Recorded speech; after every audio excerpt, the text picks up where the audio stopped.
আমার সাথে নাই, বদলা নাইতে স্ক্যাম করছে, যার কারণে আমি আজ থেকে 4 মাস আগে ওর সাথে ভিডিও করা অফ করে দিছি। আর আমি এটা চাই নাই যে আমি আমার কোনো ভিডিওর মধ্যে এটা বলি যে ওই স্ক্যাম করছে, কেননা ভাই ও আমার এক সময় একটা ফ্রেন্ড ছিল, আমার বন্ধু ছিল, আমার একটা অনেক ভালো একটা বন্ধু ছিল।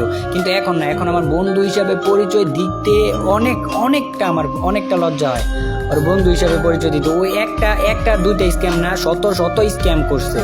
আর আমি বদনাম করতে মোটেও পছন্দ করি না ভাই। আর এখানে আমি ওর বদনাম করতেছি না, আমি যা বলতেছি সরাসরি বলতেছি, কারণ আমার এই ভিডিওটা ও দেখতে পারবে।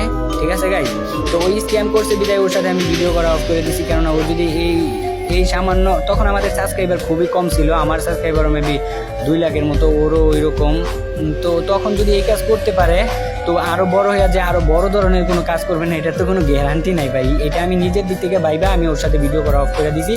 তারপর তো তোমরা কিছুদিন পর জানতেই পারলা যে আরেকটা স্ক্যাম করছে, যেটার কারণে অ্যাডভান্স গেমিং ওরে রোস্ট করছে।